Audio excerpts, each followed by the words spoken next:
اس سے بہتر کوئی بھی دولت نہیں ہو سکتی ہے اگر علم کے موافق عمل کیا جائے تب.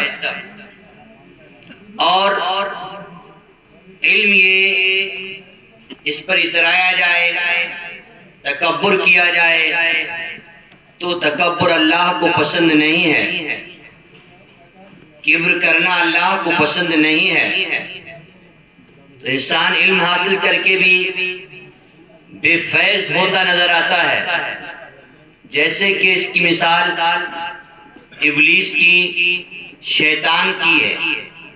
معلم الملائکہ تھا. تو علم یہ نور ہے، کب؟ جبکہ اس کے موافق عمل کیا جائے اور برائیوں سے بچا جائے، اپنے اندر تواضع لایا جائے، انانیت، کبر، تکبر، یہ اس کو ختم کیا جائے تو علم نور ہے. یہاں طلباء کرام نے کافی محنت سے یہ علم حاصل کیا ہے اور یہاں فیضان سیدی میر واحدی رضی اللہ تبارک تعالیٰ عنہ جاری، فیضان مولا علی رضی اللہ تبارک تعالیٰ عنہ جاری ہے. طلباء کرام یہاں پر جو علم حاصل کرتے، عام جگہوں کی طرح یہ جگہ نہیں، یہ مدرسہ عام مدرسوں کی طرح نہیں ہے. میں مبارک حسین ازہری فاضل الازہر یونیورسٹی قاہرہ مصر بقسم الحدیث بجمہوریت مصر العربیہ القاہرہ یہ تحقیق کے بعد بتا رہا ہوں کہ آج مدرسے بہت سارے نظر آ رہے.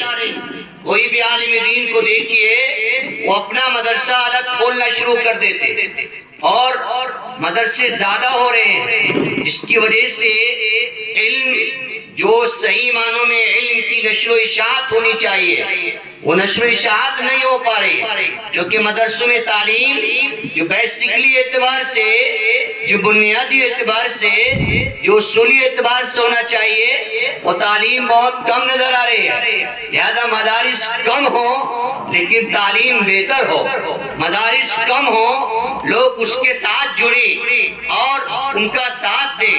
یہاں پر یہ فیضان مولا علی جو مدرسہ قائم ہوا ہے یہ کسی انانیت کی بنا پر نہیں ہوا ہے، اپنی روٹیاں چلانے کے لیے نہیں ہوا ہے، یہ خدا و رسول کی رضا کے لیے قائم کیا گیا ہے. اس کی بنیاد تو تقوی اس کی بنیاد ہے کہ اللہ کا ڈر پیدا کیا جائے. تو سب سے پہلے اپنے اندر، اس کے ساتھ ساتھ اپنے پریوار کے اندر، اس کے ساتھ ساتھ معاشرے میں جو محلے میں رہنے والے ہیں، علاقے میں رہنے والے ہیں، تو یاد رکھا جائے، ذہن نشی کیا جائے یہ جو مدرسہ ہے عام مدرسوں سے الگ ہے. عرض کرنا چاہوں گا اس کی بنیاد تقوی پر ہے اور وہ حضرات جنہوں نے اپنے مدرسے کی بنیاد تقوی پر رکھی ہے اللہ تبارک و تعالی ان کی نیات کو قبول کرنے والا ہے اور ان کے ارادوں کو بلند کرنے والا ہے. جب ارادے بلند ہوتے ہیں تو انسان بلندیاں حاصل کرتا ہے، لگاتار کوششیں جاری رہنا چاہیے. اب یہاں کا جو معیار تعلیم ہے بہت مضبوط ہے.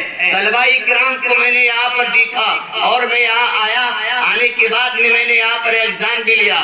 طلباء کرام کو اچھی خاصی نالج ہے، جو بیسکلی تجوید ہے، جو تجوید کے بغیر قرآن کریم کو کوئی سمجھ ہی نہیں سکتا ہے. میں یہاں پر آیا، علامہ ہارون مدد اللہ النورانی صاحب سے بات چیت ہوئی. الحمدللہ رب العالمین رزلٹ بہت اچھا ہے، میں نے بہت اچھا رزلٹ پایا. تعلیم بہت اچھی ہے، معیاری تعلیم ہے. انشاءاللہ عز و جل بھی اس کی تعلیمات ہے. آنے والے وقت میں جلدی جو 9 سال کا کورس ہے اس کو ہم 4 سال کے درمیان میں کمپلیٹ کرائیں گے اور انقریب جامعہ ازہر مصر سے اس کا الحاق کرائیں گے. وہ بچہ جو دوسری جگہ پر 9 سال میں علم حاصل کرے گا انشاءاللہ یہاں پر 4 سال کے درمیان میں وہ علوم اور فنون کو حاصل کریں گے. اس کے بعد میں دیگر ممالک میں جانا چاہیں گے. مثال کے طور پر الازہر یونیورسٹی قاہرہ مصر ہے تو وہاں پر جا کر 5 ایئرز کا کورس کرنے کے بعد میں آگے تعلیم M A, M Phil, P H D اور پروفیسر بھی بن سکتے ہیں. آج ضرورت ہے علم کی. تو یہ مدرسہ یہ کھانے پینے کی جگہیں نہیں ہے. کئی لوگ اپنے مدرسے کسی سے کوئی پریشانی ہوئی، پریشانی ہونے کے بعد میں مدرسے سے نکال دیا، کہا ٹھیک ہے میں اپنا مدرسہ کھولتا ہوں.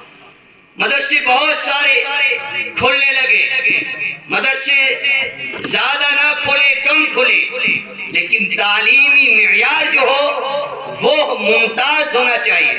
یہ اس سے کروڑ درجے زیادہ بہتر ہے کہ مدرسے بہت سارے ہوں اور ہر انسان اپنی دکان چلانے کی کوشش کرے. یہاں پر دکان نہیں چلتی ہے، یہاں پر غوث اعظم رضی اللہ تبارک تعالیٰ عنہ کے فیض و برکات کی بارش اور جو چشمہ حاصل کیا ہے، اس چشمے نور سے طلباء کرام کو نور و وحدت، علم تجدید اور دیگر علوم و فنون کی اصولیات سے واقف کرایا جاتا ہے. الحمدللہ رب العالمین. تو میں آپ سے یہ درخواست کرنا چاہوں گا، عرض کرنا چاہوں گا کہ کوئی بھی عالم دین جب اچھا کام کرے، کوئی بھی دین کا رہنما اچھا کام کرے، ہمیں ان کی مدد کرنی چاہیے، ان کا سپورٹ کرنا چاہیے اور جتنا ہو سکتا ہے ان کا ساتھ دینا چاہیے اور ان کے مقابلے میں ان کی ضد میں نہیں کھڑے ہونا چاہیے. یہ اللہ تبارک تعالیٰ کے حکم کی خلاف ورزی ہے کہ اللہ تبارک تعالیٰ کے دین کا جو کام چل رہا ہے اس کے آڑے کوئی آئے اور ضد میں آ کر اور وہاں پر جو دین کا کام چل رہا ہے اس کو روک دے، تو گویا کہ اللہ تبارک تعالیٰ فرماتا ہے کہ میرے منہج کو قائم کرو. تو انسان سامنے آتے ہیں منہج کو ختم کرنے کی کوشش میں، تو وہ مقابلہ کس سے کر رہے ہیں؟ اللہ تبارک تعالیٰ سے مقابلہ کر رہے ہیں. لہذا مجھے امید کبھی ہے کہ آپ حضرات سب یہاں خوش ہوئیں گے اور انشاءاللہ عز و جل یہاں سب خوشی رہیں گے اللہ کے کرم اور فضل سے. اور خوش رہنے کی کوشش کیجئے. وہ مجلس اور وہ بستی جہاں پر مدرسہ ہو اور اس کی بنیاد تقویٰ پر ہو، ایجوکیشن اللہ تبارک تعالیٰ کی رضا کے لیے ہو، یقیناً وہاں پر اللہ کی رحمتوں کا نزول ہوتا ہے اور یہاں پر یقیناً اللہ کی رحمتوں کا نزول ہو رہا ہے، چونکہ اس کی سرپرستی اور سیادت و قیادت اہل بیت رسول اللہ سیدنا محمد صلی اللہ علیہ وسلم کی اولاد میں سے ایک عظیم شخصیت کر رہی ہے. پیر طریقت رہبر راہ شریعت سیدنا سہیل میاں، سیدنا سہیل ملت مدد اللہ النورانی، آپ سیادت و قیادت کر رہے. لہذا میں اپنی بات کو زیادہ لمبی نہ کر کے اختصار شدید کے ساتھ یہ عرض کرنا چاہتا ہوں کہ آپ حضرات مدرسے کے ہمیشہ خیر خواہ رہیے اور علماء کرام سے محبت کیجئے. اور یہ جو جامعہ مدرسے کا جو انعقاد کیا اور اس کی بنیاد رکھی گئی ہے، اس کا مقصد فقط اور فقط یہ ہے کہ اس کے ذریعے سے ہم معاشرے کے اندر تبدیلی لے کر آئیں. اور تبدیلیات میں سے یہ ہے کہ سب سے پہلے ہم اپنے طلباء کرام کو قرآن کریم کا ٹھیک سے پڑھانے والا اور انہیں پڑھنے والا بنا دیں. اللہ تبارک تعالیٰ نے فرمایا وہ جو علم والے ہیں اور جو علم والے نہیں ہیں دونوں برابر نہیں ہو سکتے ہیں. رسول صلی اللہ تعالیٰ علیہ وسلم نے ارشاد فرمایا، رسول صلی اللہ علیہ وسلم نے ارشاد فرمایا کہ آپ میں سے بہتر وہ ہیں جو کہ قرآن کریم کو پڑھتے ہیں اور دوسروں کو پڑھاتے ہیں. خیرکم من تعلم القرآن وعلم، آپ میں سے بہتر وہ انسان ہیں جو قرآن کریم کو پڑھتے ہیں اور دوسروں کو پڑھاتے ہیں.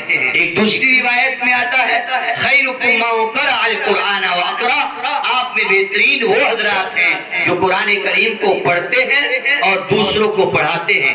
چونکہ قرآن کریم کو جو پڑھانے والے ہیں اس کی معانی کو سمجھتے ہیں. قرآن کریم میں معانی ہیں، قرآن کریم کے الفاظ کو جو سمجھتے ہیں، مفاہیم کو سمجھتے ہیں. قرآن کریم